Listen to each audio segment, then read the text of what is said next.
I'm excited because we've got some things we were going to ask you. I was going to ask you like some of your ideas on the best ways to get new members. Stu's going to have a question more on the retention side. But I'm excited because, well, I'm going to step on one last thing I want to caveat. Like, I remember when I first signed up, I remember Yannick Silver sent an email. It was during Valentine's Day, and it was like, Dan Kennedy loves you, or something, like, get the free gift, right? And I signed up for the free gift, and I started getting the newsletter back in the day, which doesn't look as cool as this one, but I'm biased, obviously. But I started getting it in the mail. Well, but my photo was cooler. Yes. This photo is amazing. Tell them real quick what the photo was. Just and this is before digital shit. So, and it's really good in color. So that's a giant pile of horse manure. No BS. on grass, and with dry ice behind it to make steam come up out of it. And I was just enormously proud of this thing. I just love it, And Carla hated it. And Carla did the newsletter every month. She just hated this thing. For your first issue, too. Yeah. So I don't remember how long it lasted, but it didn't last very long. And from there, it went to a cartoon bowl, right? Yeah. So I was saying, like, when I first got this, it was cool because I signed up for it, came in the mail, but it cut through all the other noise because it got delivered, and I sat down and I read it, and that's how I got to know you and got connected to you. And then from there I joined the masterminds, it came to the events, and it was like a week or every month I got this thing, and it was like having you sit in front of me and like tell me the next thing I needed to know. And so that's why when I had the opportunity to buy the company, it was like such a big deal for me because I was like, oh, this is so cool to be part of this. But a lot of people in the community were scared, like, oh, Russell's gonna take us over, so become the Russell Show. And I was like, I don't want, like, that's not my goal. My goal, like, because you changed my life, you changed like so many things for me. I was like, I just want to take this and keep it going for other people and for the next generation. So anyway, it's been 2 years now? I can't remember, 2 years or so? I think it's 3. 3? Anyway, when we kind of took it over, rebranded a little bit just to clean it up, just to, all my designers, we fought back and forth. They wanted like the entirely design every year, and you're like, no. So we eased into this where we got Vince Palco does a design each month or a drawing each month, and that's kind of. But still, I'm really proud of what we've created, and I think it's become amazing. So, but I want to talk about. So again, my first question I want to ask you today is some of the best ways to get new members. A lot of people watching, they have a membership site or a continuity program or something that they're doing as well, and to get some real solid value. And so you have a couple of ideas here, but the first one that I'd love for you to kind of go into, you call it the floods and trickles. I'd love to hear about that strategy is getting new members. Okay, so you just described a flood. Mm-hmm. So the campaign you got, the Valentine's Day gift campaign, mm-hmm. which you received from Yannick as a free gift to you, that Yannick arranged for you, right? There were probably 75, 80 info marketers who ran that same campaign. Mm-hmm. So that provides a surge. So I think of that as the friend of Dan activity that we can periodically get done and always were able to get done. There were affiliate commissions paid, but this was an era of affiliates, when the top affiliates going to the Playboy Mansion and the second affiliates, getting a trip to Vegas. We're just paying, so it wasn't for the money, it was because friend of Dan. So we've done that, all along. And when you get 50 or 60 or 70 to play, there was a surge. Mm-hmm. And there were other ways to cause a surge, but that was one of them. A gift that people felt okay giving away to their customers, subscribers, or members. It was compatible, not really competitive. We always made the argument that you won't lose anybody to us. We'll make them better for you because we are an authority reinforcing the same things you're telling them, right? So we were always pretty effective at that. And so there was the Valentine's Day promotion. We had a Thanksgiving promotion. And I think one other one during the year like that, that Bill got as many people as possible to run. I'm still doing it like for different purposes. I mean, I have a book launch right now, and I've spent the last 3 weeks leaning on Friends of Dan to drive people to the online book event, where we won't sell anything. We won't. Now, in this case, we won't even capture names. We obviously capture data with those kind of promotions, but we won't even do that. I just want to sell a crap load of books. To be fair, all roads ultimately lead to Rome, which in this case is you. All roads, the back of the book ultimately leads to membership, right? Because if you like the little of me and these other people in the book, gee, you'll like us showing up every month, right? I mean, that's... So surges are one thing. Then the trickle has been, how many places can you be permanently available? Not dramatically promoted, but permanently there. So I might get 2 from that place this month.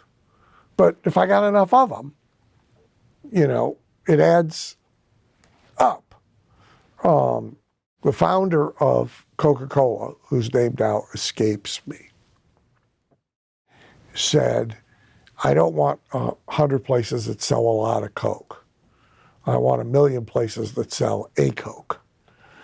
And it's vending machines, C-stores, how do we get it in restaurants, how do we put it in airports, right?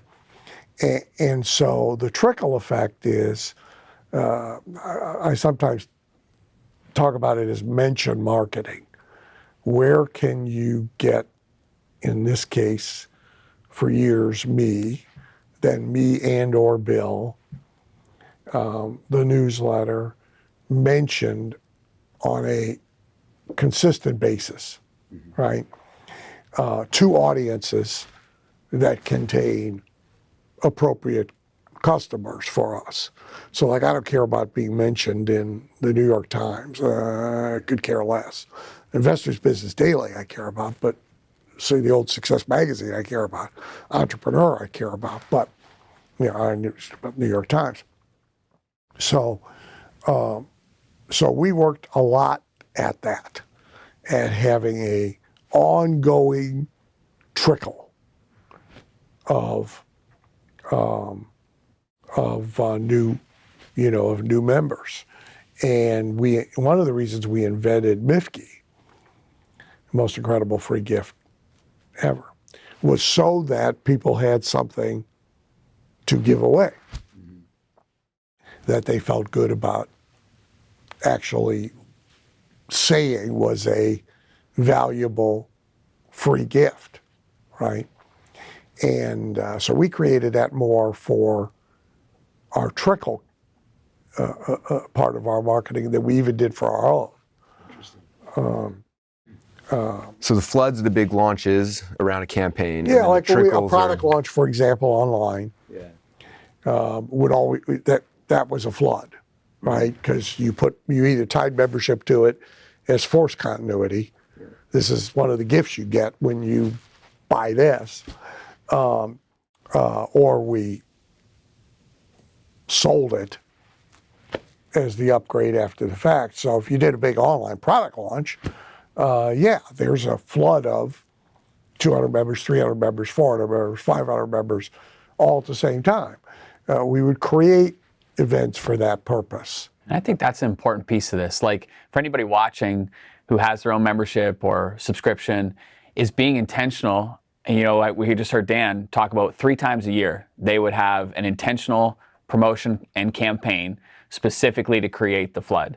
And then being intentional on the trickle side of like having a process in place where you are in front of as many places as possible that have your target audience to continuously, generate subscribers and over the course of it. And I think that the intention is the most important piece, right? Well, I think you're absolutely right. I mean, one of the best things about Bill, in all the years that we worked together, is Bill got out of bed every morning with the first thing on his mind was, where are we going to get some members today? Mm-hmm. And everybody who followed him, that was the last thing they were thinking about. It was amazing to me, by the way. It was the last thing they were thinking about. They're screwing around redoing the magnetic marketing system for the 48th, time, when if it's new to you, it's every bit as good as it was, and so they're messing around redoing the product. They're like redoing the website. And when you'd say, well, who's working on new members? Right. Well, nobody. Well, you do know that's a perishable resource. Yeah. That's not a permanent resource. We don't have a utility here, It's actually interesting. When we bought the company, I was like, the question I asked, like, hey, let's see the ad campaigns from the last decade, and there was not one. No. I was like, No. oh, we're starting over from when Bill left off, apparently. Yeah, exactly.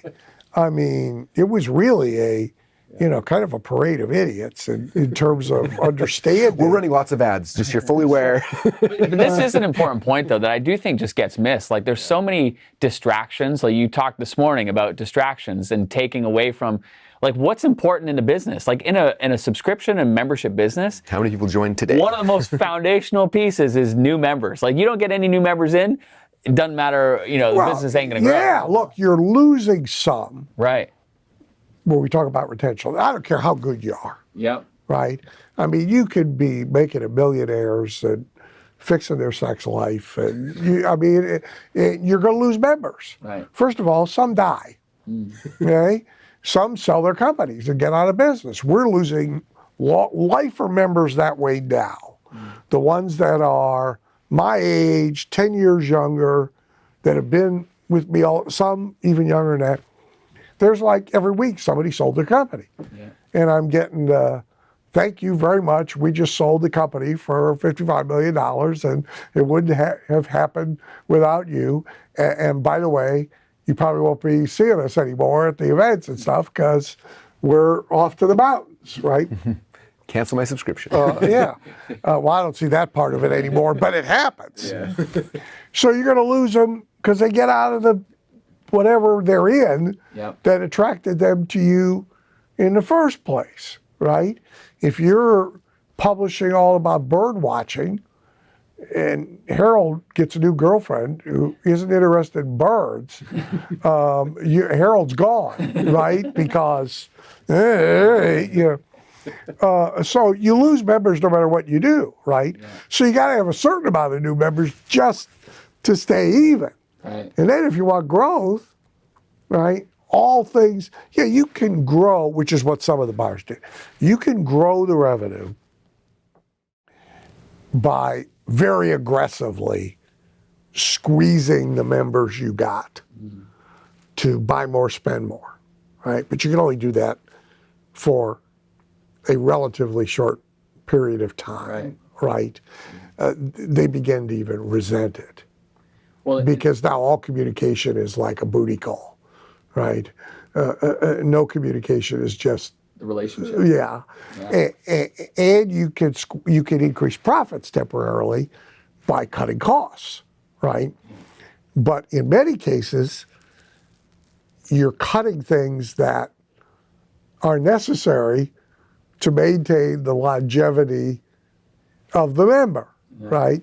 Ultimately, if you want more revenue and you want more profit, you got to have more members. And you got to have somebody who's focused on getting new members. Absolutely. Yeah. It's got to be their job one, right? Well, the other side of that, being in the membership world, I know this is a really important piece to you is retention. You mentioned it earlier. So likewise, getting new members super important. But the other pillar of that is keeping members happy and paying month after month. And I think what's interesting is the mindset around a subscription that's different from a one-time transaction, realizing that lifetime value of the member. The happier they are, the longer they stay, the more money the business makes. So I'm curious, we talked about you being in the subscription industry for 40 plus years. I'm passionate about knowing what are some ideas and strategies that you've implemented that keep people happy and paying. I know you mentioned like constant and interesting and making and being an entertaining part of their everyday lives. Talk to us about that. Yeah, so there's 4 things, right? You have to be of some practical or material value related to the core reason that they subscribed. Okay? So if you're publishing, if your whole thing is about fishing, you better be helping them catch more fish. Right. Okay? So you got to do that. But that is not enough. And it's less enough. I don't think that's grammatically correct, but it's less useful with each passing day because there's more and more free information. So if you want to know how to do something, I mean, you can figure out how to do heart surgery by going to YouTube and watching some videos, right? So, like we have a member, Gene Kelly, he owns a gunsmithing institute. And a big part of his business for years, I mean big, was individual DVDs teaching you how to take apart, clean, and put together or build all different kinds of guns. So a different one for each gun in the world. Antique guns, current guns, etc. Big part of that part of his business is dead. Right. Died. Not because DVD, but because you can go get it on YouTube for free. Right? So you got to figure out how to do that. But that is not enough. Yeah, you still got to get them the outcome, focus on the outcome. Then secondly, you've got to be perpetually, continuously interesting. Okay? You've got to have them wanting, wondering, eager, what is he going to do next? What are they going to do next? Say next? Pop up with next? What opinion do they have about this? What's the rant? What's the right? So like if you go back and look at the Gary Halbert letter, okay, at best, 10% of this. Mine may be 25% of this. But then is this person interesting? Some of my models were Regis Philbin. So Regis Philbin, more hours on TV in living rooms, Guinness Book of World Records, than any other human, more than Carson. And Regis's opening monologue, he never changed this bit of the show from local LA to national. The current, the remaining version, because Regis is gone, is the last woman who was the sidekick with Regis, and I think her husband. Kelly? Kelly Ripa and whatever his name is. Yeah. Kelly and Doofus. But in all the years, you talk about 40 years, see, in all the years Regis was on TV, it was at the table in the morning with the newspaper, the morning monologue of what aggravated him, what experience he had the night before where he didn't get treated like a celebrity like he thought he should have, or the person he hung out. It was Regis's what happened to me yesterday and what I think about the morning news, right? And he was really good at it. Yeah. So you wanted to know, right? I wonder what the hell Regis is going to have this morning, right? Carson, opening monologue, right? Relatively apolitical, not like the late night, they're really not even comics now. Jon Stewart's closest to being fair, But Carson was relatively apolitical. The political jokes were all gentle. But it was today's news mostly, and Carson's take on it. And if you didn't watch anything else, you watched the monologue, you know, You got brought up to between speed. your feet, and you went to sleep. That was the reality. So those were like my models, right? And then this frequency issue is really important. So Walt's theory was that for a Disney customer, you should not be able to stand anywhere in their house, turn around in a 360-degree circle, and not bump into Disney. Right? We want to be part of their daily life. When they go to the closet, we want them Disney clothes. When they go to the kitchen, we want them eating off of Disney dishes and feeding the dog in a Disney bowl. When they look at a bookshelf, Disney. When they get toys out of the toy chest for the kid, Disney. We do not want them to be able to be separated from Disney. It was this 360-degree strategy. Hefner copied it. Now he called it his man's room strategy, which predates Man Cave, same theory. That there would be a room so stocked with Playboy stuff, logo merchandise, the walls, the stool you sat on, right, that you would not disconnect. So third, so core value, interesting, entertaining. Okay? I heard Johnny Carson say it when I was quite young. I ran and wrote it down. Carson said, if you want to know what the American public values more, entertainment or education, compare my salary with a school teacher's. Wow. So my theory is if you're not entertaining, you're dead. Okay? People, they want entertainment more than they want anything else. Look what they've done to their phone. Right. Okay? They got the phone in 2 seconds. They turned it into a toy chest and a video game arcade. They ain't shit about using it as a phone, right? They want to be entertained. Okay? So entertainment. The old speaking line was the new speaker would ask, do I have to be funny? And the answer is only if you want to get paid. Okay? And so, like the working rule was every 3 to no more than 7 minutes during a speech, you got to get a laugh. Yeah. Okay? Or you're in real trouble. Okay? So you got to be entertaining. Okay? You got to say things. You don't have to be like a true stand-up comic, but you got to say things in a witty and clever and funny way. There's all sorts of props. I mean, you could use cartoons. You could have Vince Palco draw something. You can. I got a whole book about it. Well, right, I called noticed- "Make Them Laugh and Take Their Money." But I even noticed in your basement, like you have a whole section that's all on humor. Like Yeah. this is something that you've worked on. Oh, Over no, the I'm a years. serious student. Yeah. I don't. I've never had time to be as serious a student as a pro. Right. Right. My friend Joan Rivers had like a room just of 3x5 cards with jokes on them. Wow. But yeah, I'm a serious student, and I did write a book called "Make Them Laugh and Take Their Money." It's available on Amazon as we speak right now.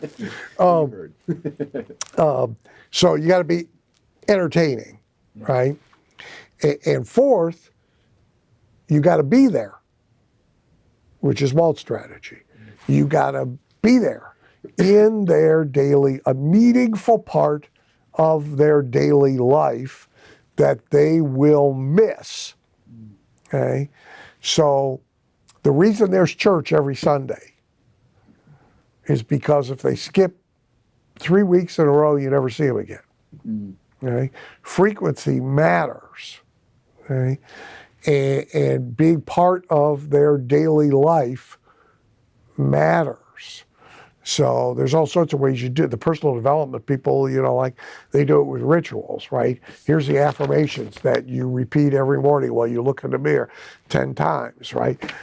We We used to make them write with green pens and back their cars in anytime they parked. So anytime they were going on a journey, they were headed out in the right direction. All this ritual stuff, right? So that's the fourth thing. Yeah. Now, if you don't do all four of those things, there's only one way to escape it, which I guess we'll save for later. But if you don't do all four of those things, you're going to be in trouble in the membership business. Yeah. And, just from my experience helping tens of thousands of membership site owners, I think so often people make the mistake of just assuming that their members will only stay for a few months. And then they just kind of, that's just an industry standard. But that's just not true. Like, it can be a lot longer than that. It can be years. Like, you've had people that have been part of a subscriber for decades. So I just got a fax this morning. Yeah. Right, from a guy. I don't actually know him. I don't think I recognize him, but I know the name.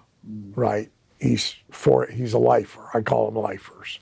He's a forever, probably 30 plus. Wow. And it's a comment on the last newsletter.